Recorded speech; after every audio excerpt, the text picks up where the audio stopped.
Yeah, so this is, I mean, we gave that a great example of, the negotiators down at Gitmo at Guantanamo Bay.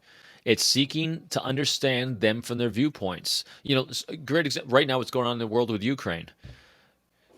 The world failed because intelligence failed to understand Putin, his context, because they were judging what they thought it was going to be. They don't understand that, he sees himself as Russia itself. To be disloyal to Russia is to be disloyal to Putin. To be disloyal to Putin is to be disloyal to Russia.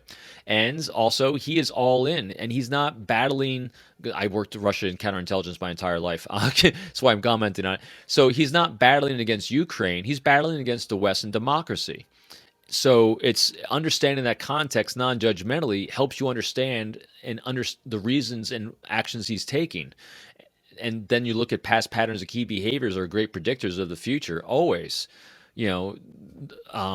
Sanctions have never, ever worked against Putin, so they're not going to work today. And so why are people taking sanctions? It's to placate themselves and their own egos. I mean, it's just a fascinating study when you look at human behavior. But understanding the context of him, that's exactly what people aren't doing. Welcome to another episode of SaltCubeAnalytics Interviews. My guest for this interview is Robin Dreeke. Robin is the former head of the FBI's Counterintelligence Behavioral Analysis Program. In his capacity as master spy catcher and spy recruiter, targeting mostly Russian spies, Robin and his team developed tried and tested methodologies to influence and persuade foreign intelligence officers to cooperate with the United States Secret Service. While for many people the first thoughts that may come to mind are probably related to coercion and threats of long jail sentences, nothing can be further from the truth. Robin's approach relies mainly on building trust and mutual respect, something that the former naval intelligence officer and military interrogator Lena Sisko also emphasized when I interviewed her not so long ago. Building trust in such a challenging environment requires more than meets the eye. There is probably some truth in the old cliché that says that trust is good but control is better, which is why Robin's toolkit is stacked, not surprisingly, with additional techniques to achieve his objectives. Some of these techniques we discussed in this interview. Robin has 20 years of field experience and has worked with other leading experts such as Joe Navarro, Jack Schaefer and Chris Voss, to name just a few. If you don't know who they are or what they do, I recommend to do some research on the internet or, even better, read some of their books. If you're interested in deception detection and nonverbal communication, and especially in debunking some of the many misconceptions related to both, then you will find this interview interesting because it is, like most of the interviews on this channel, full with tips and insights that you can apply directly in your own environment. What's even more interesting are the elicitation techniques that Robin explains in detail and how he links them to his 4 pillars of trust. For those who don't know what we mean with elicitations in this context, imagine you could obtain truthful information from anyone without asking questions and without the person even realizing that he or she has been subject to elicitations. If you need any confirmations in regards to how effective elicitations can be, search the internet for the Hans Scharf technique. Without going into too much detail here, Scharf was a German interrogator during the Second World War who was so successful in obtaining classified information from captured Allied fighter pilots, not through torture as one might think, but through building trust and elicitations, that after the war he was invited to live in the USA, where he taught his techniques to US Air Force officials at the Pentagon. This interview contains not only a step-by-step guide of elicitation and a detailed and practical description of how you can persuade anyone to almost anything by applying Robert's 4 pillars of trust, but also a little experiment. In this experiment, I have asked Robin for his advice to persuade a specific person to agree to a specific activity. And if you follow Robin's instructions to the letter, you may be as successful as I was. Robin, many thanks for joining. Thanks that you could find the time. Really appreciate it. I have a couple of notes in front of me to briefly introduce yourself, but again, it's a brief introduction. You have a number of area of expertise, and that's quite remarkable. So I start with you having been in the United States Marine Corps. That's one. Then, of course, for the purpose of this interview, really interesting is you were a counterintelligence specialist for the FBI. And I have many questions in regard to that. And you are a behavior analyst expert, right? Building your own tools. That's also a topic I would really love to explore. You are a public speaker. And I have to say, Robin, I have seen events where you spoke, I believe 12, 14, 15 years ago. Huh. And I was really positively surprised because I didn't know you, because you were, or you are a really engaging speaker. Yeah. Right. You have this spark, you work the audience. What I also noticed, there, at least those speaking events that I found, you already spoke about trust, which is also a topic for our discussion today, right? Yes, absolutely. Yeah, everything's about trust to me. Obviously, you participate in podcasts, but you have also your own podcast. You have also, is it a company or is it what is it, People Formula? What is it exactly? It's a company. So I help individuals and companies strategize leadership and communication for trust. Okay. And you're writing books. I believe that's the latest one. Yeah, right? The third one, yes. The third one.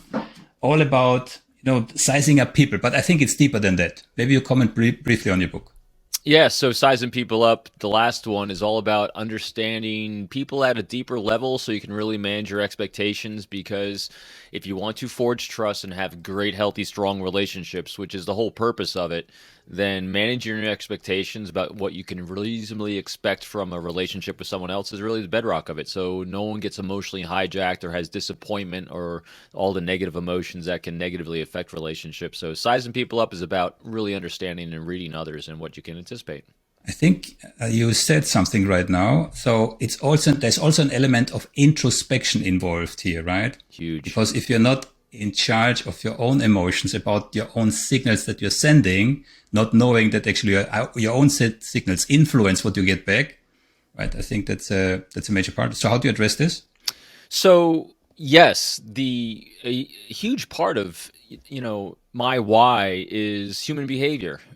And in order to be able to really understand others, you have to understand yourself first, because no one's going to get rid of their own biases when they see the world through their own context, because we all have experiences in our lives, beyond our genetics and biology, that give us an optic of how we see the world.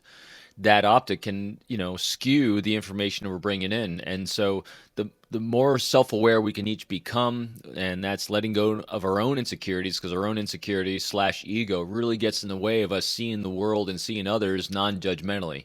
Because we all have great flaws / insecurities, and we all have greatness. And so if you give yourself a positive confirmation bias where you're always seeking the strengths in others, let go of the shame of yourself, you'll have a much easier time communicating effectively, because the one truth of all human beings is we are all, each of us, seeking psychological comfort, and we'll always act in our own best interests. If you just figure out what that is in another human being, you now know exactly what they're going to do. You said it, confirmation bias, right? So that's definitely a very interesting topic, because it can be, how shall I say this? It can be utilized for both, for the good side and for the less good side, in order to influence / manipulate people, right? Absolutely. That's why I am the counterintelligence spy recruiter guy that will tell you I am 100% anti-manipulation. And the greatest thing you can do to make sure and ensure that you're not manipulating, transparency. I am 100% transparent as much as I can about whatever people want to know about, both strengths, weaknesses, because what you're doing is, when you're being transparent, you're really empowering others people with knowledge. And when people have knowledge, they can make choices and decisions. And that, again, provides psychological comfort. And then when you show a sense of self-deprecation or vulnerability, it's a huge trust engenderer, because who doesn't want to be able to have all the information they need, that they deem valuable, to make the decisions that they think are important for them? So that's why transparency is one of the greatest things we can do to build trust. Yeah. I spoke to Lena Cisco. I don't know if you know her, Lena Cisco. She follows me. I've never spoken to her, no. I can only recommend to speak with her. I interviewed her, and I asked her, how can you, she was in Guantanamo, actually. She was a military interrogator in Guantanamo. Mm-hmm. And I asked her, so how we heard all the crazy stories coming out of there, but how do you really achieve of getting valuable information, right? And she said exactly the same. There's only one way, building trust. Yeah. That doesn't mean you empathize, but building trust. Okay. So it's an interesting word there. You just said doesn't mean you empathize, but you do understand and you have empathy for, because empathy is about understanding someone. Doesn't mean you're agreeing with them. And that's a huge thing. So I have these 3 pillars of communication for building it. And the third one is non-judgmental validation. That's where empathy comes in. And that's exactly what she was doing.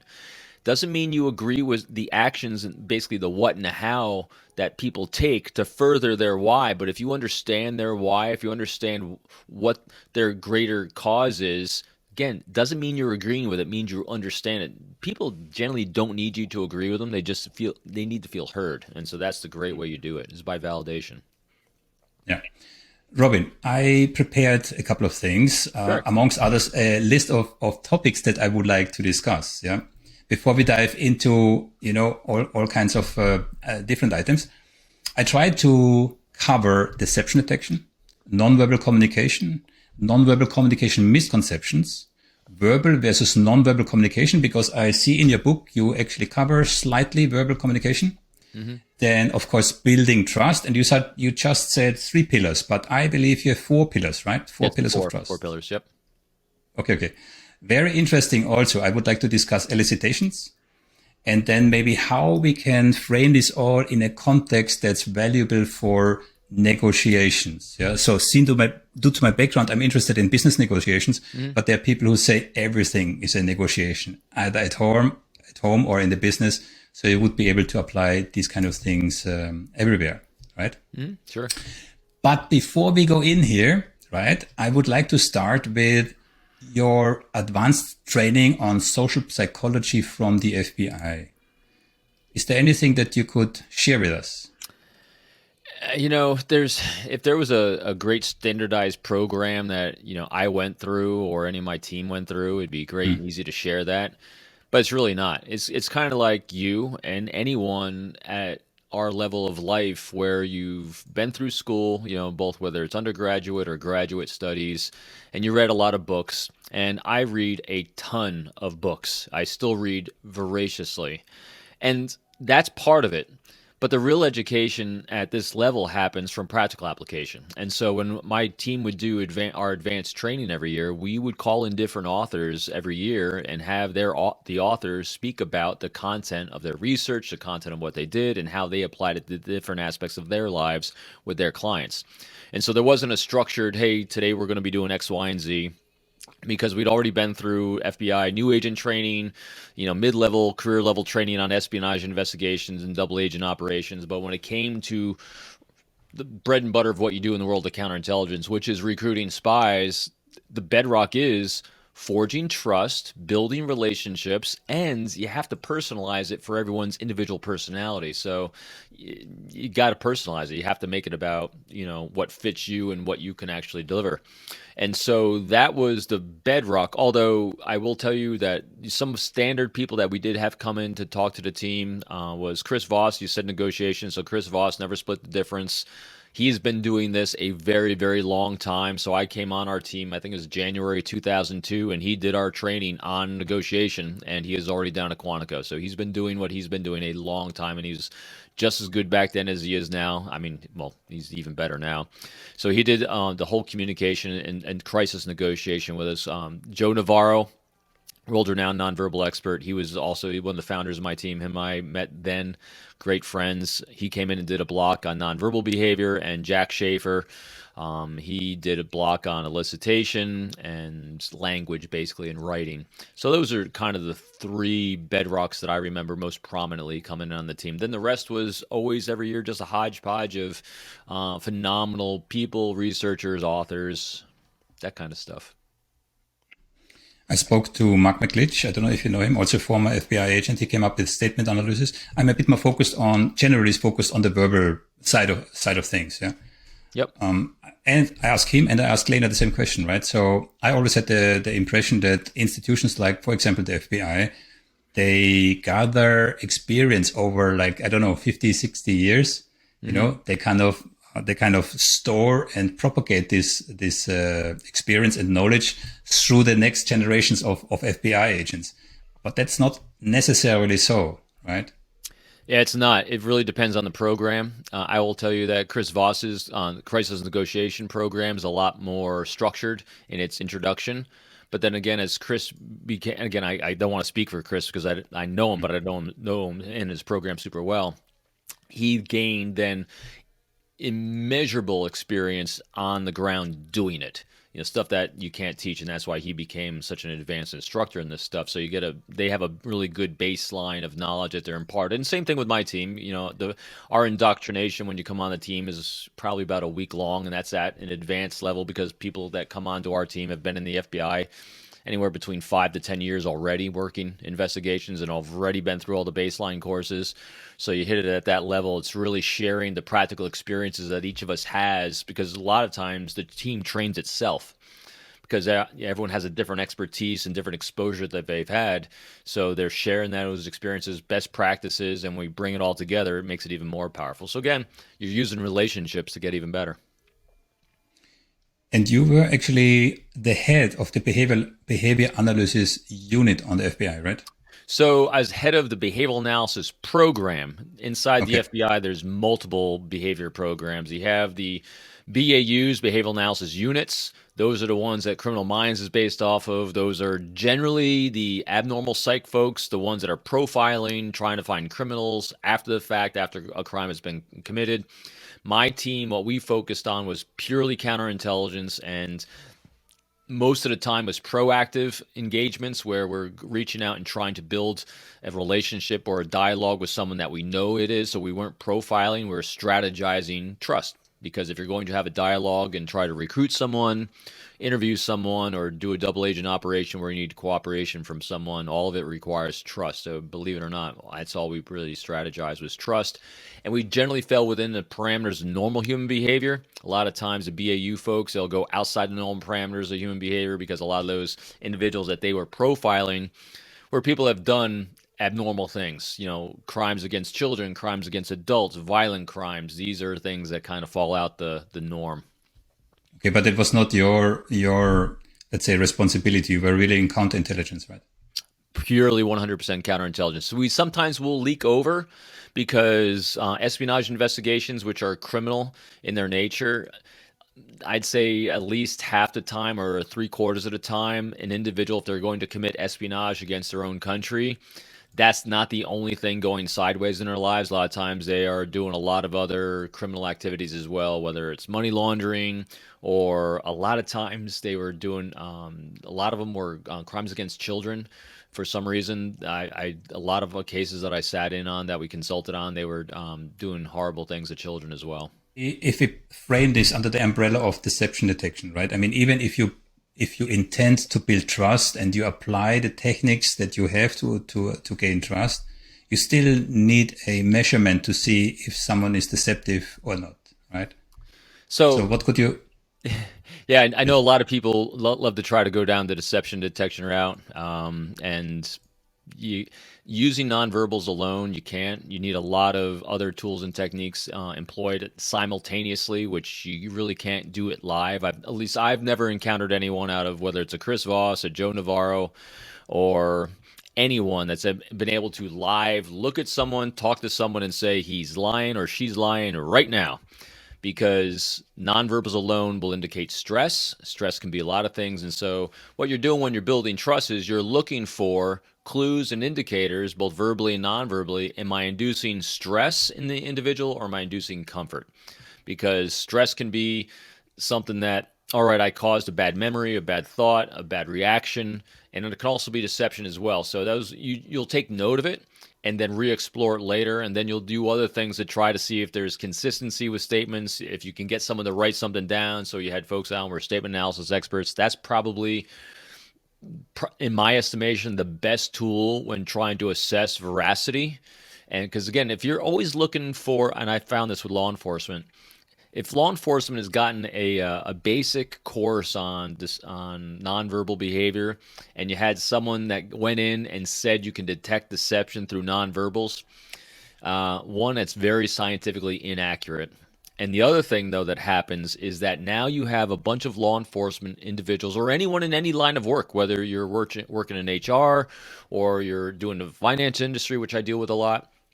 If you have someone that now has a confirmation bias that I'm looking for deception indicators, all you're going to see is deception, and you're going to miss the truth indicators, the veracity of the situation. So Yeah. I love to steer people away from it, and I say, let's look at all behaviors and see when someone's comfortable, when someone's stressed, and establish a baseline. And all things are playing into that: verbals, nonverbal statements. There's so many tools available. So it really depends on the individual that you're interacting with and what they're willing and comfortable sharing, in what medium. So it's got to be maintained extreme flexibility on what you're taking in, assessing, and then interpreting. Yeah, I'm very pleased that you say that, because the emphasis on deception detection and also the correlation between nonverbal communication and deception detection is perceived to be very high. But it's exactly Right. like you said. I studied more than 900 research papers in the last 3 years, right? There is just none. Pinocchio's nose does not exist. Right. That's a good way to Just- put it. Yeah. But just to give you one example how ingrained this belief is, yeah, there is and you can search it on the internet. There is a group called the Global Deception Detection Team. Yeah. They are, 150 scientists. They have done a study in 72, 73 countries in 43 languages, right? They try to figure out what is commonly believed to be a nonverbal deception indicator, right? And a staggering 75% of the population of all of these countries believe if I cannot look you in the eyes, that's a sign that I'm lying. Yeah. Yeah. So these beliefs are so ingrained, right? And you see it in many of these books behind me. You see it from experts, right? Mentioning certain nonverbal signals as potential deception indicators, which is just not true. It's not true. I know. I've done my own. So I did my own little pseudo study when I was at the FBI Academy and I was at the Counterintelligence Training Center. I used to teach this stuff. And what I did was I stole it from another instructor. I had seen him do it. And a fun experiment to do if you ever want to see live for yourself whether it's true or not with deception detection with nonverbals, just do this. I literally had 3 questions, and they were all face down on a piece of paper, and I had a video camera, and I left the room, and I had the individual that was just talking by herself to the video camera, and she flipped over the first question. The first question said, tell me about a happy time in your life. So we'd get a nice, comfortable nonverbal. She told me about a Christmas growing up. The next one she flipped over, said, tell me about a stressful time in your life, a really horrible time. And then all of a sudden the nonverbals for stress indicated. She touched her nose, she eyebrows compressed, her lip compressed, she got silent, her tempo slowed down, all the indicators of stress. But it was truthful.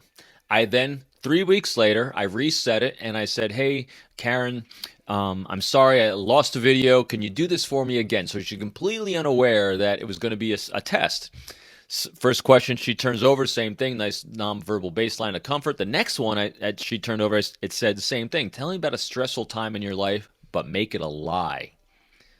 The nonverbals were exactly the same. Now, granted, the statements were all over the place. There was no linear flow. The time gaps are all screwed up because that's the way it works. It's a compilation of everything. But her nonverbals alone looked exactly the same. And I played it before a bunch of agents afterwards. I said, all right, which one is she lying in and which one is she being truthful in? Couldn't figure it out. Yeah. You mentioned a couple of signals, facial signals, yeah? Paul Ekman, who consulted for the TV series Lie to Me, yeah? He kind of, made micro expressions famous. Yeah? But again, micro expressions are not a indicator of a deception. It's just showing you an incongruence between what you say and what you really feel. So from your perspective, how do you view micro expressions? Not necessarily as deception indicators, but as an expression of, let's just say, the truth leaking through. Sure.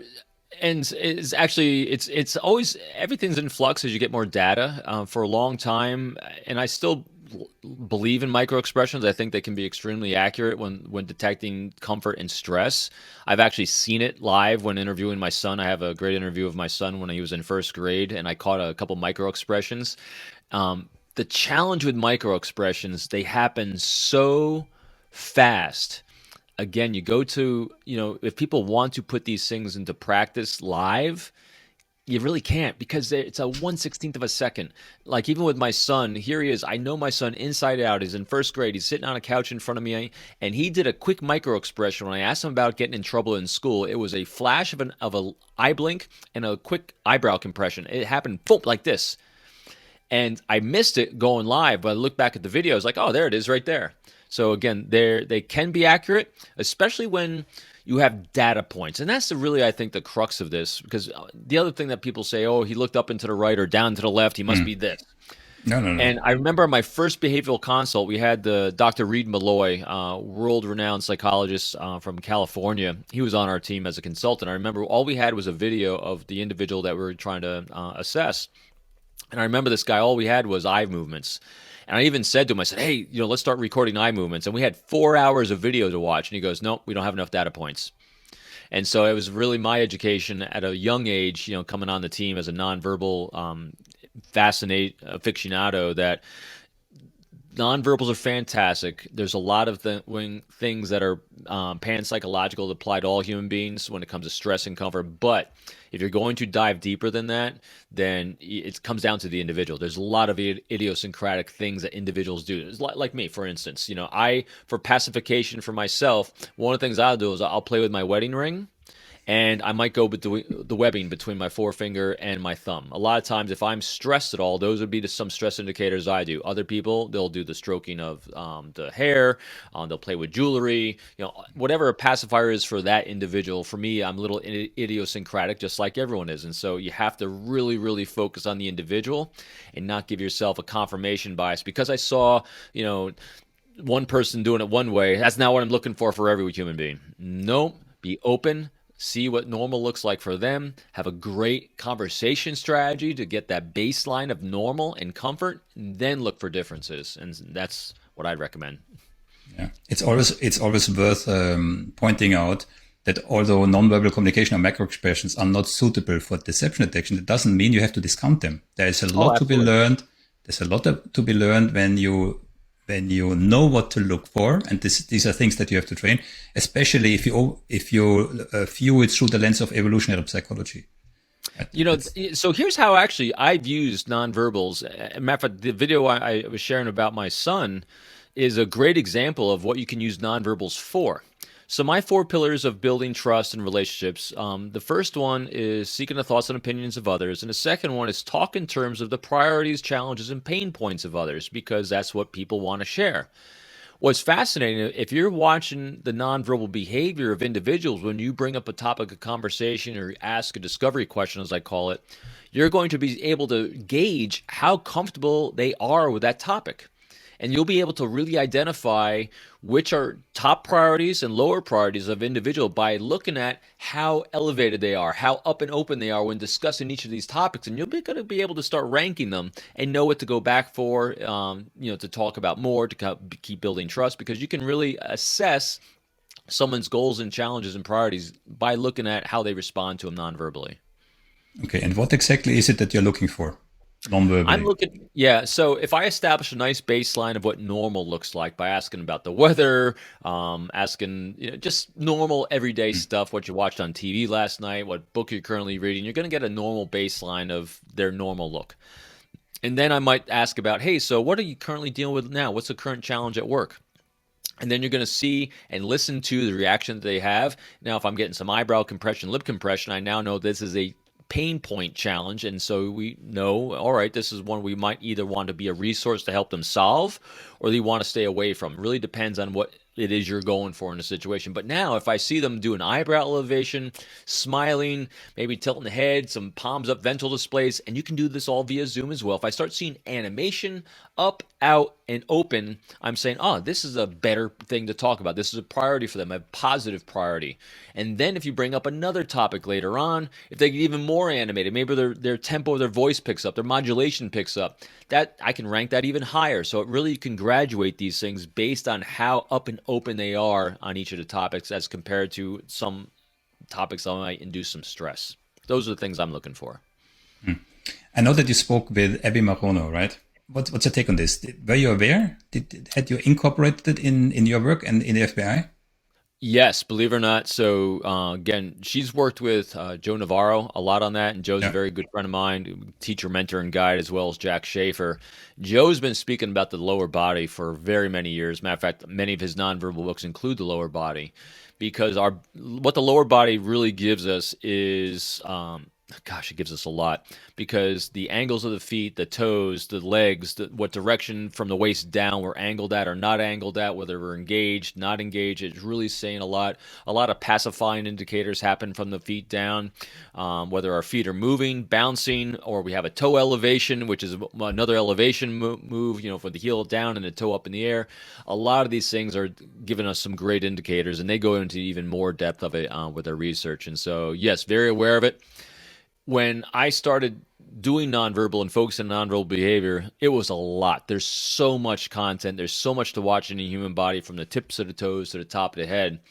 And when you're doing an interview and you have two people conducting an interview like Joe did most of his career, that's a great, great bag of tools and resources at your disposal. I kind of gravitated more away from all of the nonverbals, and I started focusing basically from the chest level up, because I was more in the role of recruiting human beings, basically building confidential human sources for the FBI. So I wasn't in an interview mode. A lot of times I was more in a relationship developmental mode, so I couldn't watch all the nonverbals, because a lot of times I was doing these solo and I couldn't record it. So you kind of focus and shift to using the tools that you can. But yeah, his tools and techniques and what him and Abby worked on with the waist down is fantastic stuff. Because you said from you were looking from the chest up. So what exactly were you observing from the chest upwards? Most of the things that we've chatted about already, I'm looking for, because when we're conversing, we're really looking at eye level, whether we're maintaining that eye contact, or I tend to look up and away as I'm thinking, and I'm just looking at, am I inducing comfort or stress when I'm having a conversation, because that's, to me, the bedrock of trying to forge trust and build that relationship, and I need to see if I'm hitting it right or not. Because in general, human beings are leaking everything all over about how they feel about you. And so since we're generally looking from the chest up, you can really assess a lot from that point of view. And even if someone is an introvert or trying to anchor down on you, I've literally had people say, Robin's a nonverbal expert. I'm going to anchor on him. I'm going to hold the arms of the chair. I'm going to wrap my legs around the legs of the chair. I'm going to be deadpan straight away. I'm not going to respond at all. Well, that's their new now normal baseline. If you induce stress, they will deviate from that norm, because their brain just cannot help it. I've done that experiment as well. Even not saying anything says something, right? And it doesn't matter if it's verbally not saying anything or it's with your body not saying anything. The fact alone is already telling something. Absolutely, right? Because whenever you're engaging someone, they're establishing their new baseline for them engaging you, and it's telling you a lot. If all of a sudden you observe someone and you have more data points before they talk to you, and they're chatty, they're comfortable, they're animated, now all of a sudden they sit down with you and they lock up, that's telling you a lot about what they think about you or the organization you represent. And so that's their new baseline, and you're only going to go, you're going to move in one direction or another from there, and that's it. Because if they're hearing your words, they're going to react in some way. It's up to you whether you're going to be able to pick it up or not. Since you mentioned it now a couple of times, baselining, yeah. And again, I'm looking at this through the lens of negotiations, business negotiations. But again, negotiations are negotiations, so it could be anywhere, right? Yeah, they're relationship building. That's what negotiations are. Also, but again, specifically context, business negotiations, you have 5, 6, 7 managers from another company. You meet them the first, second, third time. You do exactly that baselining, right? But then in my view, yeah, baselining in a neutral situation and then comparing it with a high stress, well, it can be a high stress situation, is comparing apples with pears, right? Because the signals are different, right? So I find baselining really, really challenging because there's a difference in how they behave once the stress goes up. So how do you kind of mediate between those, out of balance signals that you're getting, even though you do baseline? I still believe that baselining is always the same, because you're always going to see deviations. And if all you're ever doing is negotiation and everyone's always coming in the boardroom and all you ever is a high stress environment with an individual, that's going to be that baseline. It's either going to get better or worse, depending on what you're talking about. And if it doesn't change, that means it hasn't changed. It means their emotions and feelings towards you haven't changed. So it really comes down to you thinking before you go into that in negotiation. What am I looking for? What behavioral response am I going for when I get in here? Are you looking to increase their stress because you want to put pressure on them? Are you looking to reduce that stress so they can think more cognitively? Are you looking for them to walk out of that room and think afterwards about what to do? Do you want to make a decision on the spot? So all these things need to be considered before you go in that room, so you can actually strategize. What am I going for before I press for X? Do I want them to make that decision under stress? Do I want to make it undercover, or don't I care at all? So I think it's making it very thoughtful before you engage, which is a great negotiator. Is what they do, is they know what they're looking for, they know what the outcome is, and as they're progressing through the interaction, which is extremely dynamic, you're just constantly reading, and adjusting yourself to what the other person's saying. Because I think one of the challenges that a lot of negotiators have is themselves, and that is they'll script themselves out of paying attention to what is being told to them, and being both verbally and non-verbally. So you got to be really, really watchful of over scripting yourself, because every time you're thinking about what you're going to say, you're missing what they're saying, because the science on this is extremely solid as well. Yeah. Human beings, no matter what generation, even though the millennials and the wires will tell you they can multitask, no they can't. No. So that's why I really focus one thing at a time on the other person. Yeah. No, there is no way. Once you're self-engaged, right? It's extremely the cognitive load is so high you can't process all of this information. It's just not doable. Absolutely. The counterpart notices. Right? If you have to divert, 50-60% of your brain to observing, you're no longer focused on what's going on. Yeah. So either you're in the activity or you're the observer. Otherwise you just pick out single signals, and you tend to misinterpret them because everybody has his bias on, especially if you're emotionally engaged. Yeah. Yes. That is, and you said emotionally engaged, which is so critical. I get asked a lot about, deception detection and fraud detection during interviews for high stake, negotiations. And I do the same party line as I am here. I said, you can't. But the one thing you can have is what I call a loving critic. Someone who is not emotionally attached to the outcome that you're seeking, that can be objective for you when observing. That is critical, because if I look at it like this. Human beings have been around for thousands upon thousands of years and looking at this very topic for all that time. And there's been a lot of very, very, very intelligent, smart people on the planet. If we could have ever done this, we would have figured it out by now. You can't. So the only thing you can do is have a loving critic be a great objective observer for you, because I have seen that as the one true thing that can really help you in observing objectively, because they don't have a confirmation bias looking for a specific outcome that you might be. Couple of things. So first of all, it's in our evolutionary interest that we are very good in deceiving, but very poor in deception detection.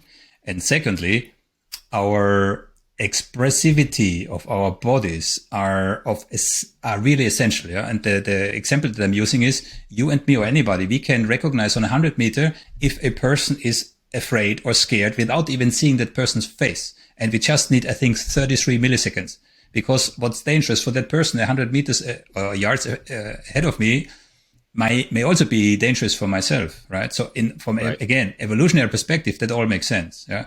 So again, nonverbal communication, very, very interesting. You need to know what to look for, and many people don't. Yeah. Same goes for micro expressions, but you just mentioned it, right? What is said, yeah, and this is actually my core area, also my own academic research in regards to language. I studied actually omissions in high stakes negotiations, right? But I spoke with Avinoam Sapir. Do you know him? Scientific content analysis, Israel, very, very well known. Mark McClitch, statement analysis. So I'm very much engaged in the language part of it, because there are benefits over body language. Yeah. So there are cues. I don't want to divert too much with that story. Yeah? But language can tell us more than both as a nonverbal communication, because people do believe they have control over the words, but in reality they don't. And we have scientific evidence to prove it. Right. So that's a very interesting thing.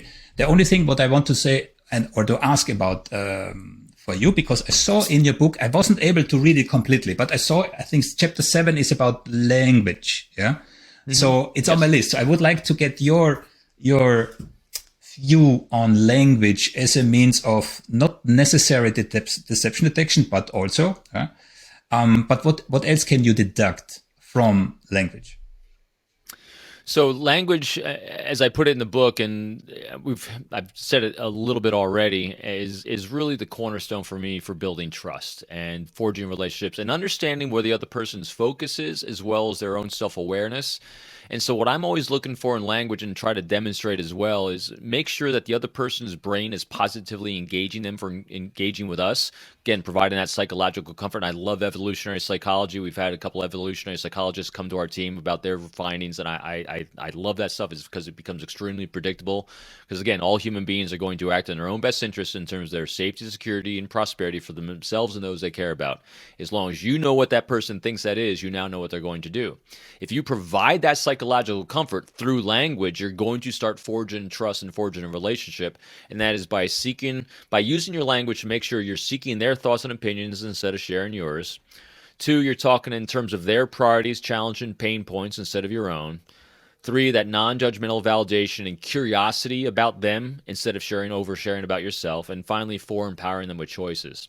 When you build one of those 4 things into the language that you're using, the entire shift goes from you to them, and their brain starts releasing in the short term, like negotiation. When it's going for transactional relationship, you're getting the dopamine and you get the endorphins. But I'm always going for the longer term, so I'm going for the serotonin and oxytocin. But those 4 ways to communicate are doing just that. So that's what I'm always looking for. And if you want to throw elicitation in there, someone that is, it's our ego is the greatest encumbrance to us keeping ourselves safe, because great elicitors will first develop that trust, and then they'll throw down simple elicitation techniques. One of my favorites that is used so commonly by most people that use this and maliciously is the presumptive statement, or I call them "you must be's." Making an intentionally wrong statement and having another human being correct you is the easiest way to get people to divulge stuff they really shouldn't be talking about. Mm-hmm. But anyway, there's a whole trove of them all over the place. Exactly. And I don't want to preempt this discussion, because this is all on my list. Yeah. And it's worth to discuss them individually. Also your 4 pillars, Absolutely. Right? Absolutely. Before we do that, coming back to language, you were just describing the language that you are using. So what about the other way around? What are you observing in the language of your counterparts? I'm looking for exactly the same language coming back at me. I'm looking for them talking in terms of my priorities, seeking my thoughts and opinions, validating me and giving me choices. It's exceptionally rare. It is very rare that someone does that. What happens is, as human beings have evolved, the more self-aware we are, the better we are suspending our ego. We get over our own insecurities, and we get over our own vanity and sense of self-importance. And the people that generally are over that are using that positive language more insecure. So if what I'm paying attention to with language, I'm really gauging how self-centered someone is. Then I'm very careful with using those words as well. Self-centered doesn't mean I'm judging you for being self-centered. It's a natural state of being of all human beings. I'm just able to gauge how focused you are on yourself compared to how focused you are on me, so I can really manage what I can expect from our engagement together. Or in other words, are you going to proactively go out of your way to be a resource for me in projects I'm working on? Or are you really so self-centered you have no idea what I'm working on?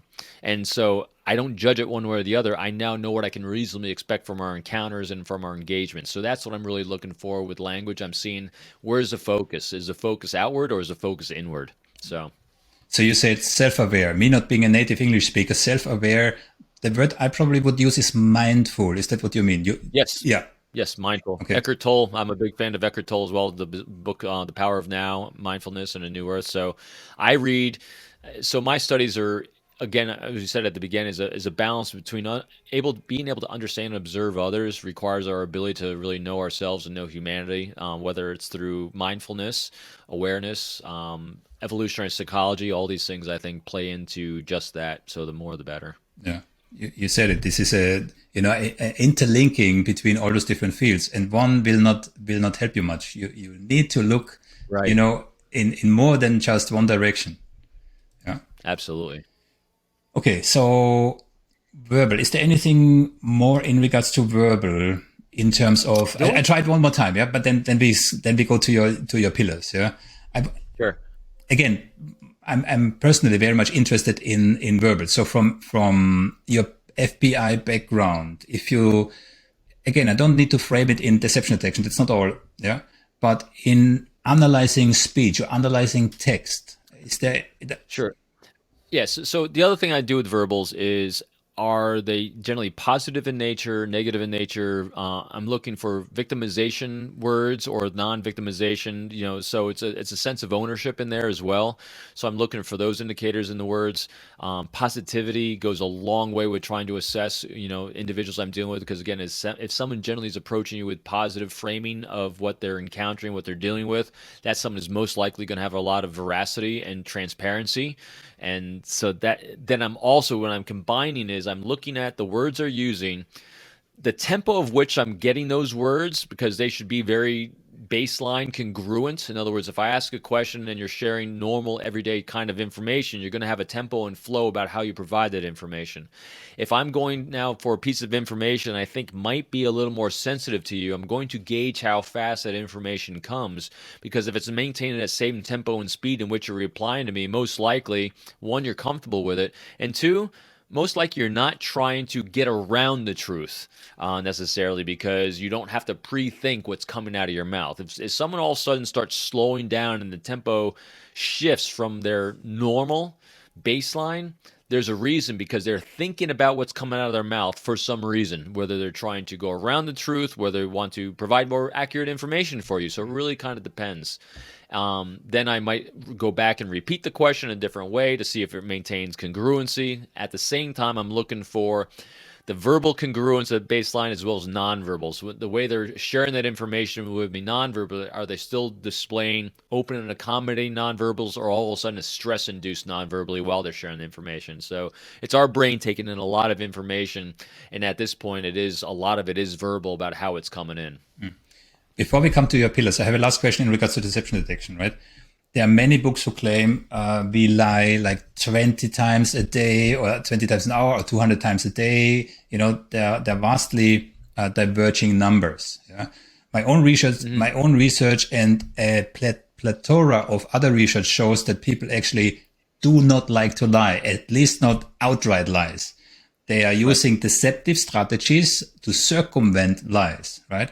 So for you, as with 20 years of FBI experience, what's your view in this regard?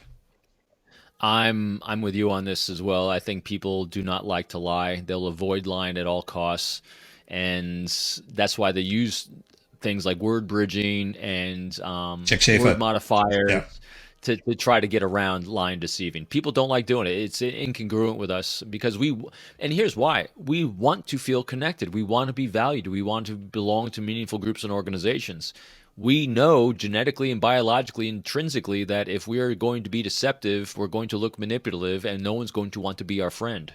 And so we're going to try to avoid doing it.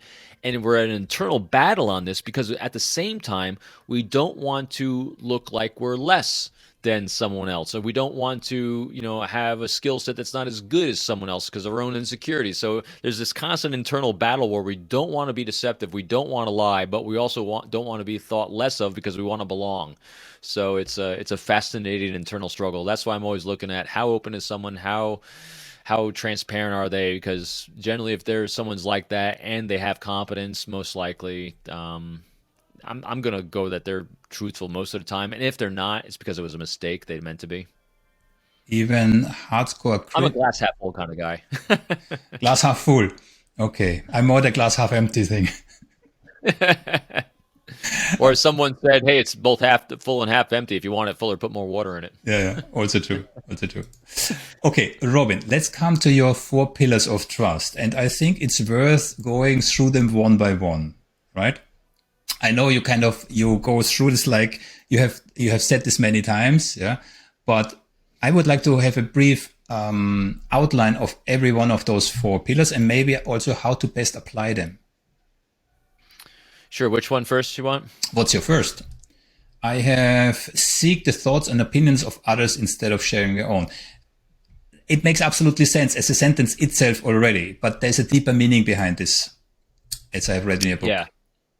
Yeah. So that to me is the bedrock of, and I discovered it because, being an extrovert, being gregarious and outgoing, have that kind of personality, you tend to love to share your own life with others because you're seeking your own acceptance by others because of my own insecurities growing up. And so you're constantly testing the world around you for acceptance non-judgmentally. That's why we're constantly sharing anecdotes and stories. The more insecure you are, the more extroverted you are. It makes for a perfect recipe of look at me, look at me, look at me, look at me. And it comes down to, even on social media, you can see who does that more because are you a me former or are you an informer? Tasha Eurich in her book Insight did a great job describing that. So what I'm always doing is making sure that I'm shifting that focus because if we're talking about what's important to me, people around you are being polite at best. They don't care. 99% of the people just don't care. I mean, the people that are close to you in your life, like your spouse, your partner, maybe your children, maybe, they're the ones that'll care. To a degree, but not nearly as much as you. And so that's why seeking the thoughts and opinions of others forces that shift. Another reason why I love thinking in terms of seeking the thoughts and opinions of others, because people don't like being told what to do. They don't like being dictated to. They don't like being monologued at. They'd rather share their thoughts and opinions. And so this is the first way I thought of in terms of shifting from convincing someone of doing something or taking action or sharing a piece of information, because that's a lot of times what human beings are doing. We're thinking of convincing someone of something, and you can't. Because if we're convincing them, we're telling you our point of view and why you should. As opposed to, I like to think in terms of how can I inspire you to want to listen to what I have to say. In order to do that, I have to be talking in terms of you and why it's important to you. The only way I can figure out and inspire you to listen to my content is it has to be in terms of your priorities and what's important to you. So instead of telling you what I think about a certain situation, I should ask you what you think about the situation. And that's where you reverse it. Because by asking you, I always say, you don't plant seeds with people by telling them what you think. You plant seeds with people by asking them what they think. And so it really forces them to engage their brain in a very positive way. And that means, again, coming back to mindfulness, you as a speaker have to take the first step to become mindful, to reflect on yourself, what you're actually doing, because we do something with speech, right? And then make this conscious decision to act like you just described.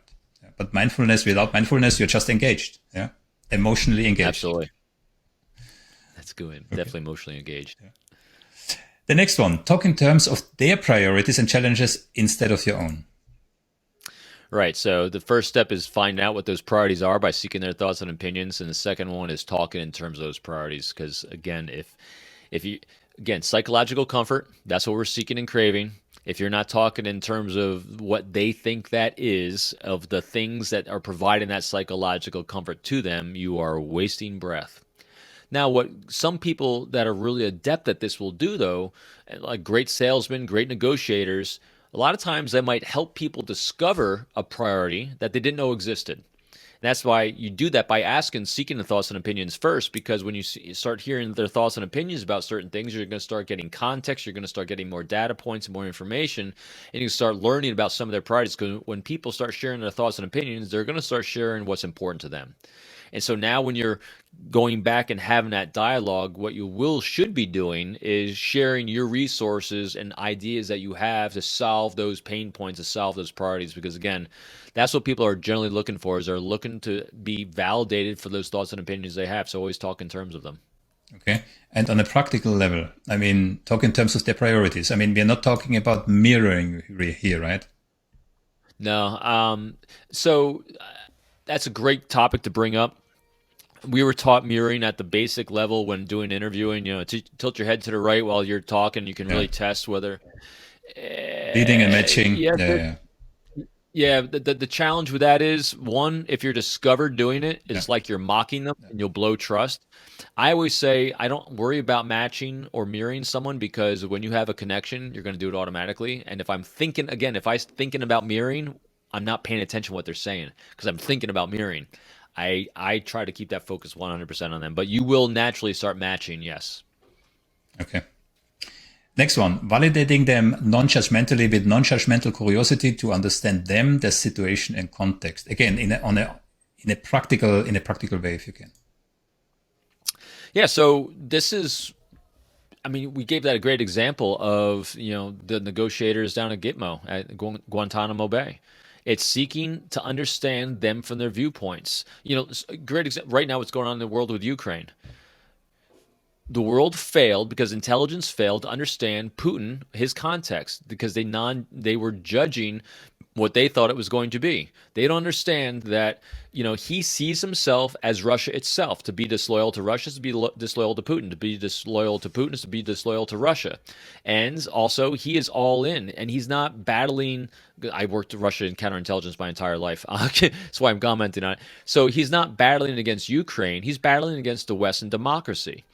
So it's understanding that context non-judgmentally helps you understand the reasons and actions he's taking. And then you look at past patterns of key behaviors are great predictors of the future. Always, sanctions have never ever worked against Putin, so they're not going to work today. And so why are people taking sanctions? It's to placate themselves and their own egos. I mean, it's just a fascinating study when you look at human behavior, but understanding the context of him, that's exactly what people aren't doing. And so on a practical, on law enforcement side, we had one case, an espionage investigation, where someone was arrested for espionage, and when they mirrored his computer and they looked at it, they saw that he was actually a pedophile and he actually sexually assaulted a lot of children. But also on there was a poem he had written when he was 9 years old, and he had been really taken advantage of by a Cub Scout master, and it was really graphic and really horrendous. And he talked about what love was. Love was when horrendous things weren't forced upon him, and not love is when it was forced upon him. So understanding that context, help understand, and him when you're engaging with doesn't mean you agreed with him. It didn't mean anything else. It helped you understand who's this individual that was vilified, victimized, and taken advantage of at a very young age that transformed his brain chemistry into thinking this was appropriate behavior later in your life. Because if you're trying to inspire him to share the names of his victims so you can go save children, if you sit across from a table and start judging this individual, is he going to share? No way. He's seeking to be heard. And validated means understood, not to be judged. Again, doesn't mean you're agreeing with them. So there's so many different ways that non-judgmental validation / curiosity plays into things.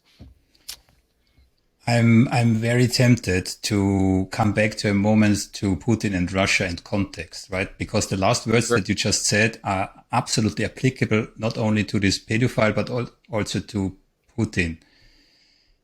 And I refer to your own current CIA director's autobiography, William Burns, The Back Channel, where he clearly writes that for Georgia and Ukraine joining NATO is for Russia and the whole elite the reddest of red lines, right? Mm-hmm. So from the perspective of William Burns, this is no surprise, right? It goes back, and Putin was consistent. He said that, like almost 20 years, right? That's all I want to say with this, but I fully agree with you. Those wanting to be accepted, I truly believe that this is part of what drives Putin. Yeah, absolutely. Yeah. It's fascinating. I've worked with Russian defectors, high level, for a lot of years that all knew him personally. Everyone in the press keeps saying he's this great KGB agent. No, he was a horrible KGB agent. He got stationed in East Germany, Dresden, never deployed overseas, and goes to St. Petersburg. Then he's out. He was a politician is what he was good at. And he saw himself as a victim. He's an only child, so his parents held him up on a pedestal. I mean, there's so many things that helped understand his context of how he's, and you said it right there too. He has always said exactly what he's going to do. Now, the world's dismissed it because they think it's outlandish. Who could do this? Well, he just said he was going to do it, and he's consistently doing everything. Exactly. Yeah, so just listen to his words, and you now know what he's going to do. Exactly. Listen to his words. Exactly. Yeah. Okay, the last one, empower people with choices. I think that's a crucial one. I love this one. And people that are insecure tend to be afraid of this one because they think we can't let them off the hook. We can't give someone a choice because then we lose power, we lose control. No, you don't, because the more you give, the more you actually get. And it's so very simple to give someone a choice. Ask them if they're, for me in the FBI, I would always say, instead of saying, hey, do you want to cooperate with the United States government? Shields up, fear, what's that mean? That's too much, it's over the top. I said, if you feel comfortable, why don't we have a discussion about whether this is something you might want to do or not? Might, if, all these nice softening words empower that person with choice, because again, when we're trying to provide someone else psychological comfort, giving people power and choice is the best thing you can do to make them feel comfortable. There's a great old-time movie in the United States called Miracle on 34th Street. And this takes place where Macy's and the Macy's Santa Claus was sending these kids to other department stores and their mothers to get Christmas gifts because Macy's didn't have it. And the manager of Macy's was losing his mind because Santa Claus is sending all the customers away. Meanwhile, what happened was a couple of the mothers went up to the manager and says, I don't know what you're doing, but you helped me solve the challenge of my sons and my daughter's Christmas gifts. I haven't been a loyal customer in the past, but now I am. Because Santa Claus talked in terms of the priorities of the parents, solved the pain point, and empowered them a choice about how to get it. Yeah. Trust. Yeah.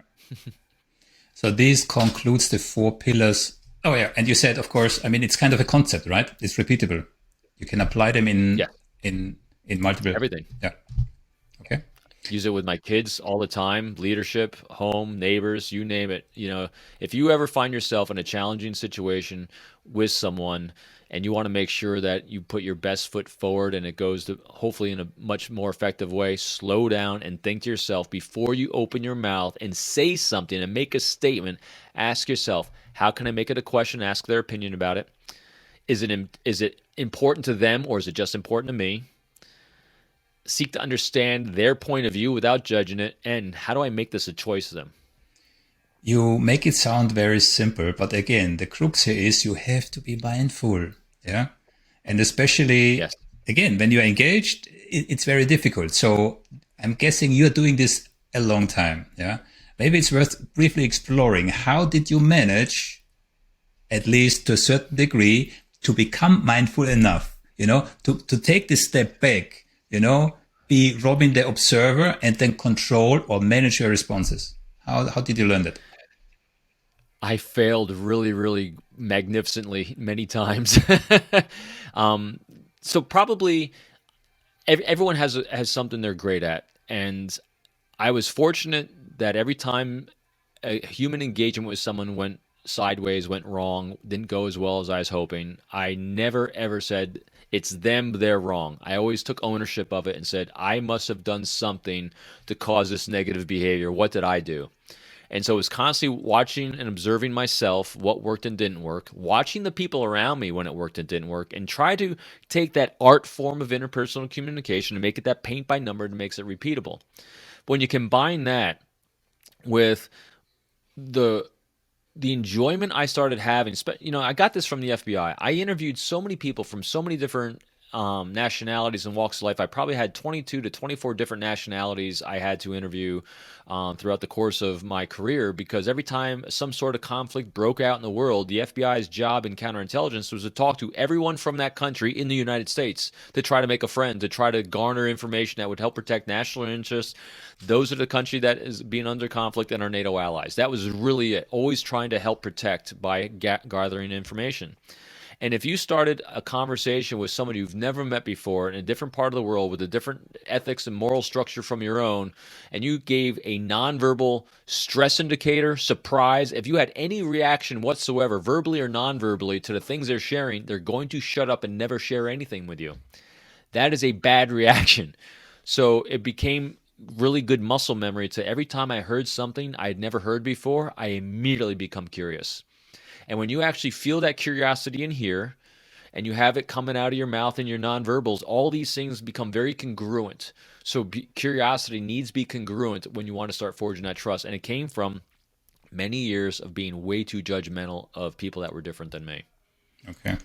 I think you have a slight advantage if you can say it like this. If you go into an interrogation, it's kind of you enter from one situation, from one psychological state in a different one. Yeah. And you probably can use this as a trigger, but going just let's say walking at the street and you meet somebody, when you're not prepared, I think it's a bit more difficult. So here's how you do it on the street. If you want to start building rapid rapport with someone, a stranger on the street, even if you're going into a boardroom or something, you can validate a choice that person made in their lives. So instead of giving a very surface flattery thing like, oh, that's a nice blouse, you look good in that, something that can be really creepy or something, you can validate someone by asking them, hey, I'm trying to get something special for my wife's birthday coming up. Where'd you buy those boots? Where'd you get that piece of jewelry? That's a really striking, ring you're wearing. When you make a comment that's validating a choice that someone else has made in their lives, and now you're seeking their thoughts and opinions about where you might be able to benefit from their expertise, that's a pure validation statement that any human being responds to in a positive way. You look like an expert here in New York City. Where would you recommend I go to get better directions on where to go for X, Y, Z? Most likely, 99% of the time, they're going to say, hey, why don't you go blah, blah, blah. I mean, they're just going to rattle off because you're honoring those 4 pillars. Pretty simple. You just have to be willing to engage. Great advice. Great advice. Robin, my last really big topic I really would like to discuss is elicitations. Right? And if we can, to go a little bit more into detail. Yeah. So first of all, I know you said you don't know him. Aviduam Sapir. I recommend you check him out. Yeah. He's a very interesting older gentleman, lives partly in Israel and in Americas. I interviewed him not so long ago and he said to me, don't ask questions. The more you ask, the more information you get. He's specifically focusing on verbals. Yeah. So I had to smile. So in regards to elicitations, right? Maybe you want to, and I know you have his book behind you somewhere. I don't see it right now. In regards to Hans-Joachim Sharp, the interrogator. Oh. I knew it. Yes.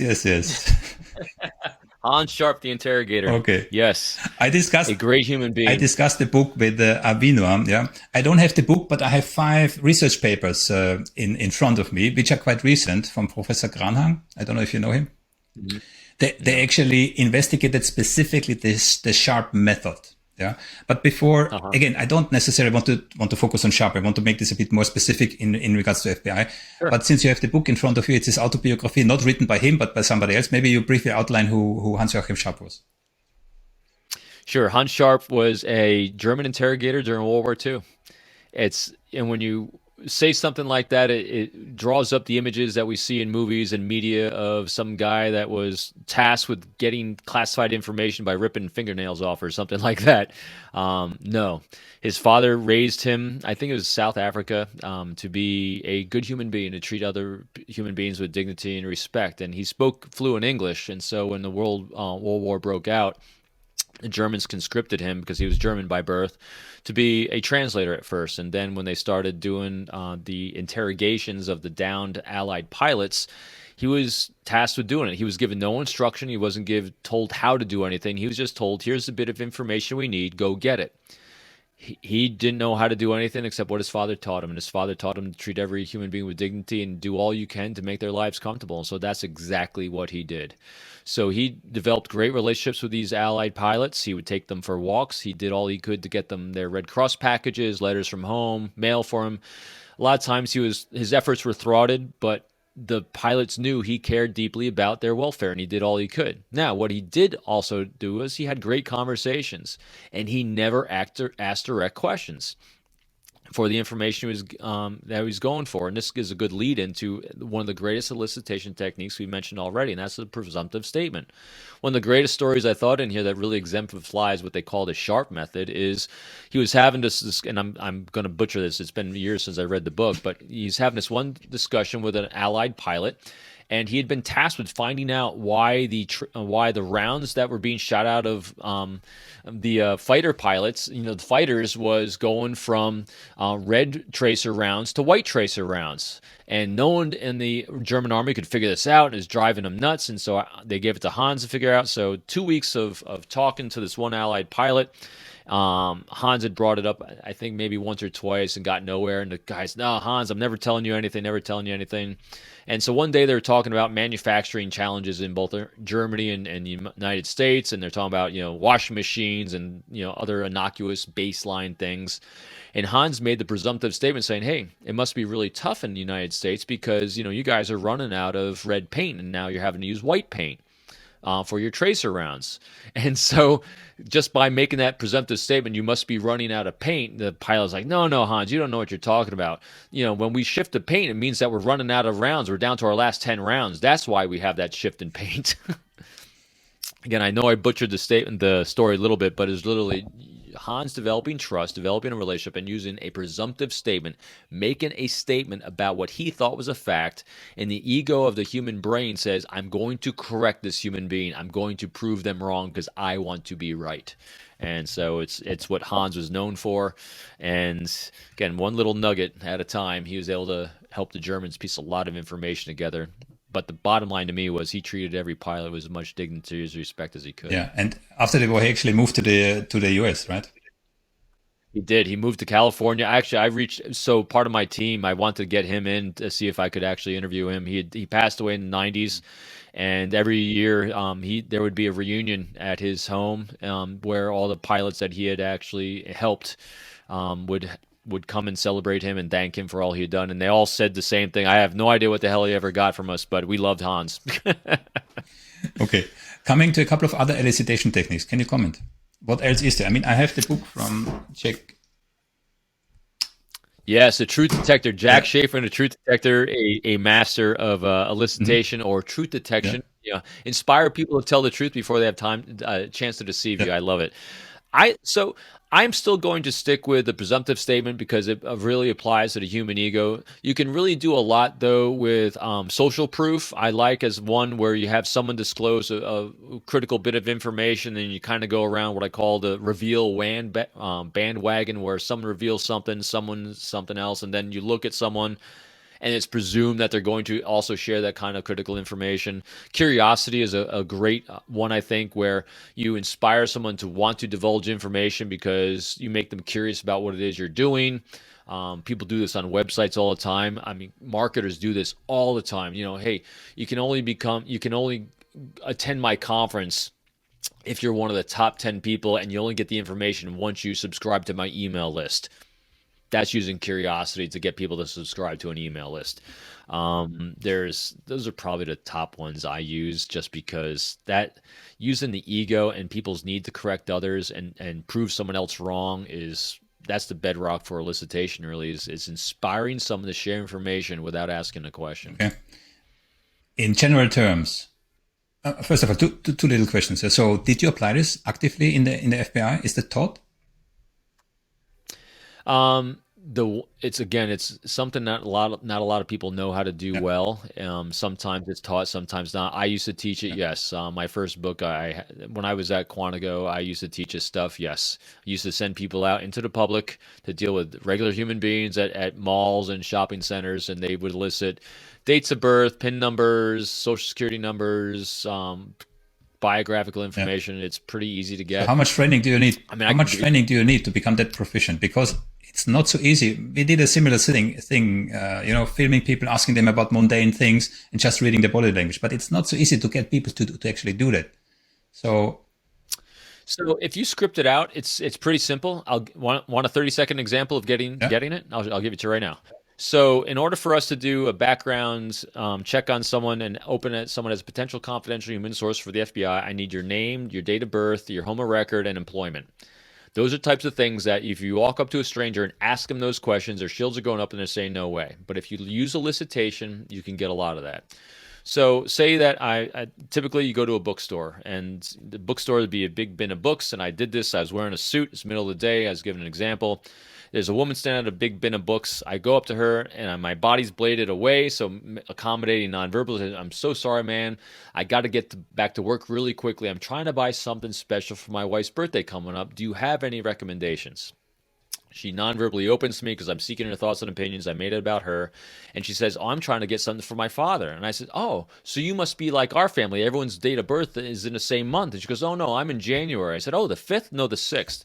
And she goes, my husband's June. I said, the 12th? No, the 25th. I said, so you must be a local girl. No, no, no. I grew up in Oklahoma. My father moved here when I was 16. He's a pastor. I said, so you must be buying here something for yourself. What would it be? And she goes, well, I'm a nurse at Mary Washington Hospital. I reflect back, Mary Washington Hospital? Yes, I've been a nurse there for the last 16 years. It's something I really enjoy. Oh, Again, not one question, presumptive statements. You must be a local girl. You must be all born in the same month. And every time she came out with a date, I guessed at a date and she corrected me. Guess correct. So there you go. That's how it works. So you have scripted versions for particular pieces of information that you want to elicit.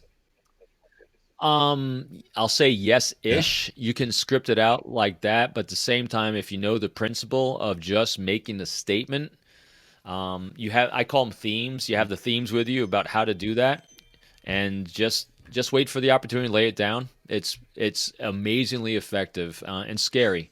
And the problem is, I'd never trained it anymore because it's so effective. If you use really great trust building and you're sincere and genuine in how you do this, it's a real connection. And then when you use an elicitation technique, you're going to gain very personal, potentially damaging information on someone that can be used against them. And if they were compromised in some way, they reflect back on their day or their week about who it might have been, they'll never guess it was you. That's why it's extremely powerful, and I don't teach it because it really can be used for bad things in the world. I understand. I see that I overstayed my welcome by 12 minutes already. I have a last request, if I may. Yeah, I would like to invite you to a little experiment. Yeah, and the conclusion of the experiment will not be now. You will see in a moment. Yeah. What I have done is I have written to let's just say, prominent deception detection researcher, and he wrote me back a one-liner in the sense of he's training the MI5 in the UK, and he does consulting, but he's not cheap. Yeah, I have not responded yet. Yeah, so in terms of building trust and elicitation, what would be your advice to me? Because I'm gonna follow this advice, and I will reply to that email that I've just described to see if it's successful. What would be your recommendation in inclusive, on a practical way, including your four pillars of trust? And I'm not sure if there's any type of, I would like to elicit a positive outcome. Yeah, but that's a different type of elicitation, right? Sure. So what would be your advice in such a situation?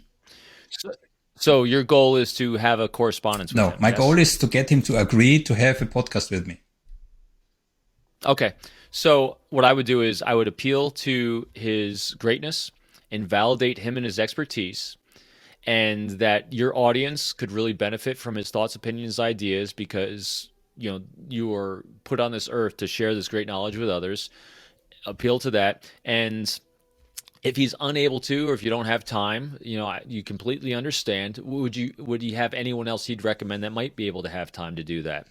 And so I would then offer him different choices for times, offer that you can make it as easy and convenient for him as possible, whether he has a ordained script that he likes to share, that he's comfortable with, or he would like to see your questions ahead of time. In other words, what you can do to make it easy for him to say yes. And if he doesn't have the ability to say yes at this time, you completely understand who would you recommend that would maybe even equal his level.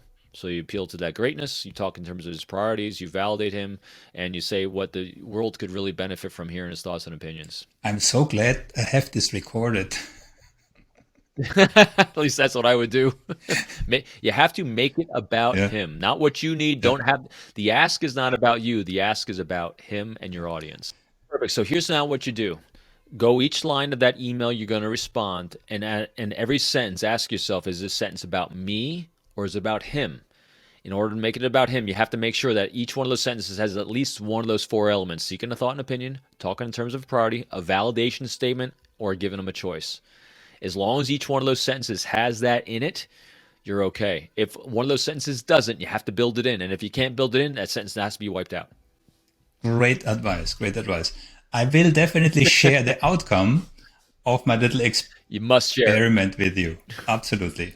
Robin, many thanks for your participation in this evening call. For me, it's evening. For you, it's afternoon-ish in the US, right? Yep. Have a splendid day. Was my pleasure. Really, thank you for joining. Thank you. It's my pleasure as well for sharing with you and your audience. Thank you.